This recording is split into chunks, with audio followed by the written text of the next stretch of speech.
Have you ever felt like you've done everything to heal, but an old wound still pulls you back? It's like walking through life with invisible chains, bound not by the present, but by something buried deep in the body's memory. A voice you cannot hear whispers from the dark, steering your choices, shaping your fears, and sometimes even sabotaging your joy. This is the hidden territory Carl Jung called the shadow, and within it lie pieces of your forgotten pain. They are not gone, only concealed, waiting for the right moment to surface, often in the very places you thought you were safe. There is a moment in every woman's life when she feels the echo of an old bruise that no longer has a clear source. Perhaps it comes as a sudden tightness in the chest when someone raises their voice, or a hollow ache in the stomach when intimacy asks to be let in. The body remembers what the mind cannot explain, and this is the first whisper of hidden trauma. Jung said the shadow is everything we refuse to see about ourselves. Yet what if part of that shadow is not even of your choosing, but the scars of what was done to you? To ignore it is to remain haunted. To face it is to begin reclaiming your freedom. Imagine the little girl you once were, waiting at the edge of a room, hoping someone would turn and notice her. That image is not just memory, but a living symbol carried within you. She still lingers in your nervous system, her voice woven into your hesitations and your longing. Every time you silence your needs to keep the peace, she is there. Every time you smile when you want to cry, she is there. She is not gone. She is waiting for you to remember her, because the shadow is not a punishment. It is a container holding what was too painful to carry in the light. When you begin shadow work, you are not just confronting darkness, you are walking back to her, the child frozen in time. It is not a dramatic act of conquering, but a slow unfolding. You see glimpses first. The anger you thought you didn't have, the fear you thought you had outgrown, the loneliness you swore you buried. Each fragment asks to be felt, not denied. Yet this is where many resist because the shadow does not arrive politely. It bursts through in projections, in the way you mistrust kindness, in the way you repeat cycles of abandonment. These are not random. They are messengers pointing back to where you were first wounded. The danger of ignoring them is subtle but devastating. You may build a life that looks whole, yet inside there is a hollow space you cannot fill. Relationships repeat the same heartbreak, success feels strangely empty, solitude feels heavy instead of sacred. The shadow will not rest until its contents are acknowledged. Jung warned that what we do not make conscious will direct our lives, and we will call it fate. How many times have you looked at your own patterns and wondered, why does this keep happening to me? The answer lies in the fragments waiting in the dark. But this is not a story of despair. To touch the shadow is to touch power. Every woman who dares to turn toward her wounds finds that what once seemed like weakness begins to reveal strength. Anger transforms into boundaries. Fear becomes intuition. Grief deepens into compassion. The shadow holds both the wound and the medicine, but the passage requires honesty. You cannot walk this path while pretending you are unscarred. The wound is your teacher, and the little girl within you is not only broken, she is also the guardian of your most authentic self. There is a silence that comes before the turning point, the pause where you begin to feel the weight of all you've carried. In that silence, something whispers not from outside but from within. It is faint, almost drowned out by the noise of survival. Yet if you lean close enough, you hear it. It is the question that begins every real journey of healing. What have I hidden from myself for so long, and am I ready to finally see it? The question lingers like a key turning in a lock, opening a doorway you once thought sealed. To see what you have hidden is not easy, because the shadow does not present itself in neat packages. It comes through fragments, through the way your body tightens when someone raises their voice, or through the sudden urge to withdraw when love gets too close. These are not random quirks of personality. They are echoes of earlier moments when safety was broken. The shadow is the unconscious archive, and every reaction is a page waiting to be read. As you enter this territory, images rise from beneath the surface. A slammed door, the silence that followed, the way your breath caught in your chest and never fully released. Perhaps you recall standing in the hallway, too afraid to speak, learning that your needs could not be voiced. These memories do not always arrive as words. Sometimes they come as sensations. The shoulders that never relax, the stomach that clenches without warning, the throat that swallows back truth. Your body has been carrying the script long before your mind could name it. Shadow work is the slow act of translation, taking those somatic signals and tracing them back to their origins. Jung understood that the unconscious speaks in symbols, and the body is its first language. A tight chest is not just tension. It may be the child who learned to hold her breath to avoid being noticed. A frozen spine is not just poor posture. It is the body's shield against blows it could not predict. When you begin to see these patterns not as flaws, but as adaptations, you start to realize how much of your present life is built on strategies that once kept you alive. Yet here lies the paradox. What once protected you now imprisons you. The armor you wear in relationships keeps others from getting close. The silence you learned as safety now becomes a barrier to being understood. The hypervigilance that once kept you alert now robs you of rest. To confront the shadow is to see how yesterday's survival has become today's limitation. It is not about blaming the child who learned these strategies, but about honoring her ingenuity, while also gently guiding her toward release. Still, there is resistance. To meet the shadow is to risk feeling again what you worked so hard to bury. The psyche has a way of protecting itself through denial, through projection, through distraction. That is why the shadow so often appears in others before we see it in ourselves. You may feel an inexplicable rage toward a friend's neediness, only to realize later that it mirrors the part of you that still longs for comfort. You may feel contempt for someone's vulnerability, only to discover it reflects your own abandoned softness. The shadow will not stop appearing until you recognize its reflection. This recognition can be disorienting. It feels as though the ground beneath your identity begins to shift. Who are you if the things you most reject in others also live within you? Who are you if the wounds you denied are still shaping your choices? This is where many turn back, clinging to old defenses. Yet the ones who keep walking find something remarkable. The very traits they condemned become hidden gateways to healing. The anger you repressed begins to teach you about your right to say no.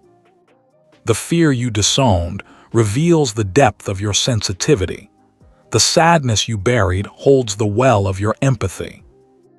In this stage, you begin to see that the shadow is not an enemy but an invitation. Every fragment you reclaim brings you closer to wholeness, but it is not enough to understand this intellectually. Healing demands embodiment. The body must be allowed to release what it has stored. Tears that were never cried must finally fall. Anger that was never expressed must be honored, not to harm, but to free. Tremors that once meant terror may now become signs of release. The body knows how to complete the cycles it was forced to interrupt, but only when you give it permission. And so the question deepens.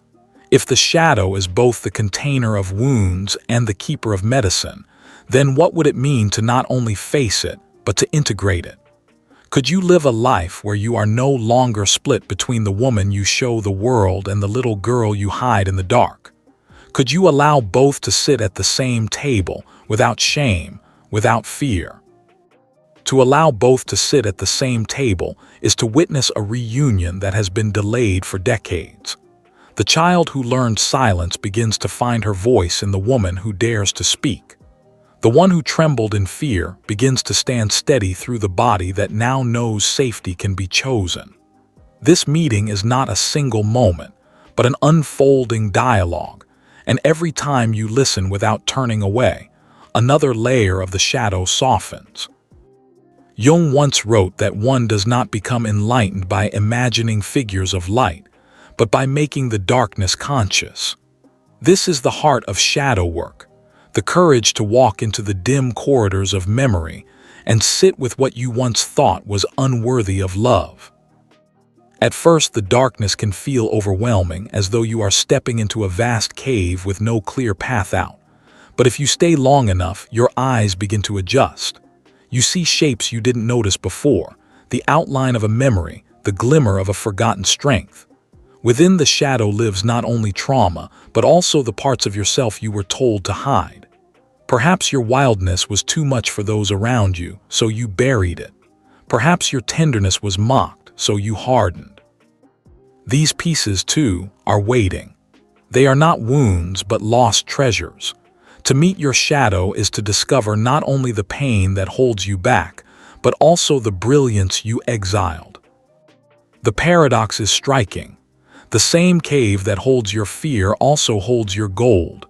Jung called this the golden shadow, the hidden gifts, instincts, and powers that were suppressed alongside the wounds. When you dismiss you also lose your fire. When you dismiss grief, you also lose your depth.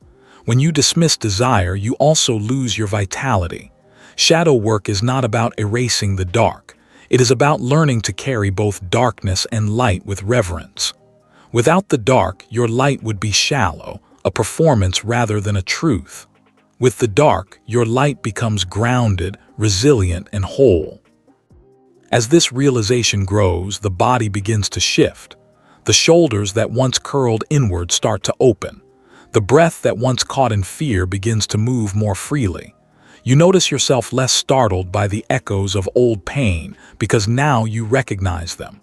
The chain reaction is no longer unconscious. The pattern is no longer fate.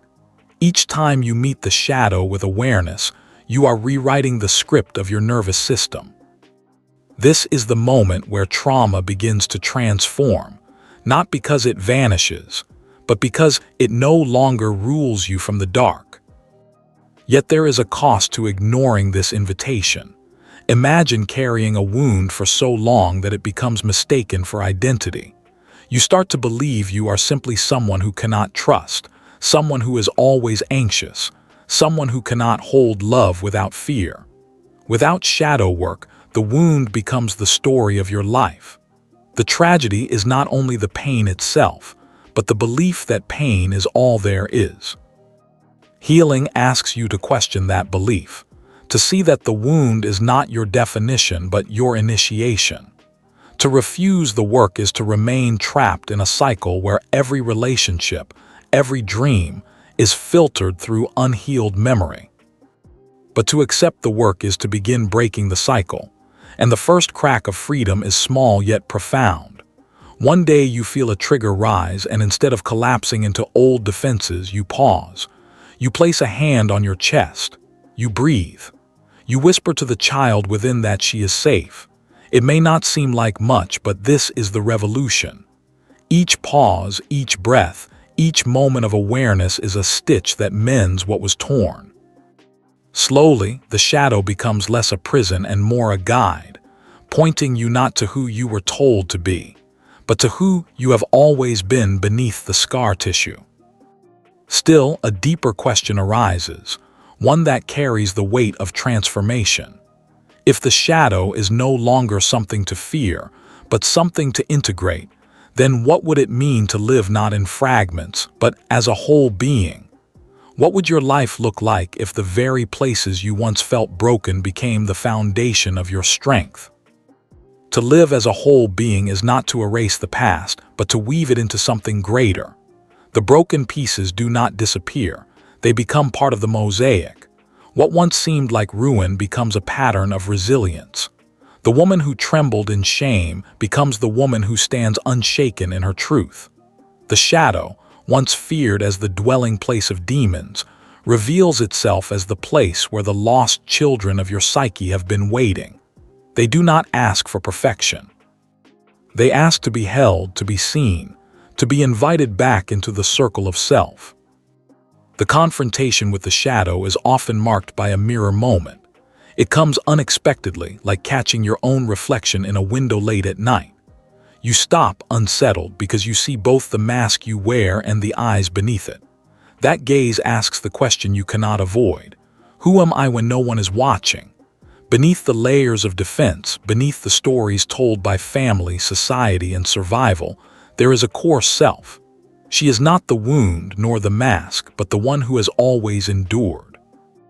To meet her requires courage, because you must lay down illusions. But once you do, you realize she has been here all along, waiting for you to remember. In this stage, something shifts in the body as well. The frozen shoulders begin to thaw. The stomach no longer clenches with the same intensity. You notice your breath reaching deeper places, as if each inhale is claiming more of the life that once felt beyond your reach. The body is the stage where the drama of trauma has long played out, but it is also where freedom writes its script. Each sensation that was once a trigger becomes, over time, a signal, a reminder that you are awake, aware, no longer bound to react unconsciously. But shadow work is not without resistance. The ego often clings to old identities, even painful ones, because they feel familiar. There is a strange safety in suffering you have always known. To step beyond it feels like a betrayal of the self you once needed to be. Yet the deeper betrayal is to remain small when your spirit longs to expand. Jung spoke of individuation, the process of becoming whole, and this cannot happen if you deny half of your being. The shadow must be faced, not as an intruder, but as a missing half of your soul calling you home. There is also a collective layer here. Every woman carries not only her personal shadow, but also the inherited shadow of generations. The silence of M. Others, the unspoken pain of grandmothers, the forgotten voices of women whose worth was dismissed. These too live in your body, not as destiny, but as echoes asking to be transformed.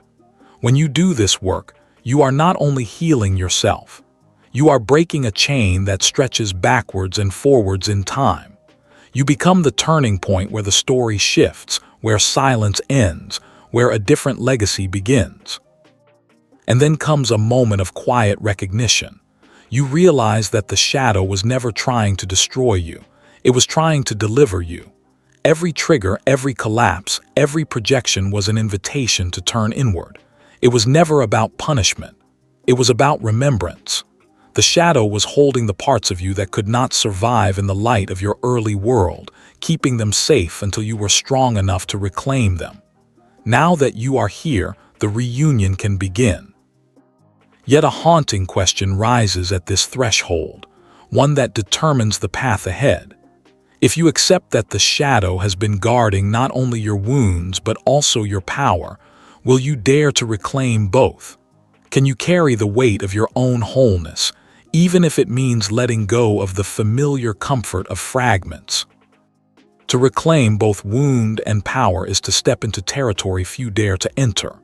For power is not only the radiant light others admire, it is also the raw, untamed energy hidden beneath the layers of shame and fear.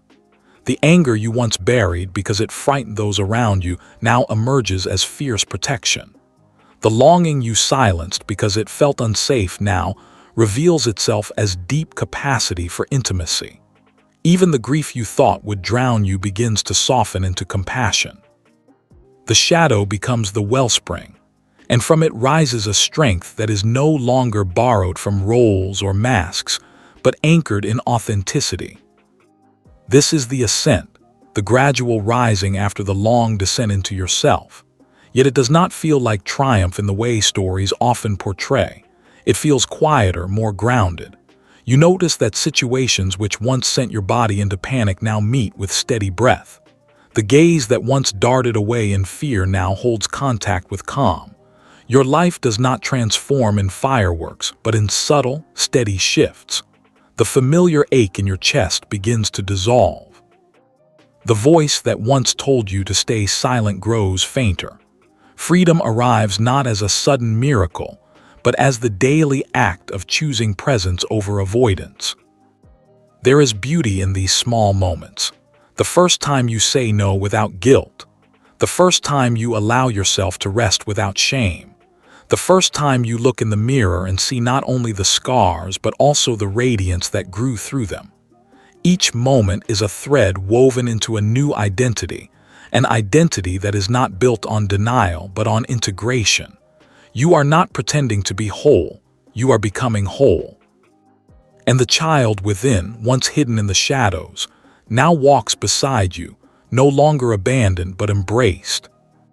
But even here, the shadow remains. It does not vanish, nor does it need to. To live without a shadow is impossible. To live in denial of it is dangerous. The work is to live in relationship with it, to let it remind you of humility, to let it keep you anchored in honesty. The shadow is not erased. It is integrated. It becomes part of your wisdom, a companion that whispers truths you might otherwise ignore. The woman who knows her shadow is unshakable because she is not afraid of her own depths. And yet, the final turning comes when you realize this work is not only about you. Every act of integration ripples outward. The way you hold your own shadow teaches others to hold theirs. The way you honor your body's memory creates safety for those around you to honor theirs. Healing becomes not just personal liberation, but collective restoration. The little girl you reclaimed becomes a guide for other women to reclaim their own. Your wholeness becomes a map, silent but radiant, showing that it is possible to live unchained. Now the open loop from the beginning closes. That old wound that kept pulling you back is no longer a curse but a compass. It led you into the depths, and through those depths you found the parts of yourself you had lost. The body that once carried only fear now carries memory and resilience. The shadow that once haunted now protects. What began as an ache you could not name becomes the very path that led you home. So the question remains, not as torment but as invitation. If your shadow has always been the doorway, will you continue to walk through it each time it calls? Will you allow the darkness not to drag you down, but to guide you deeper into the wholeness that has been waiting all along?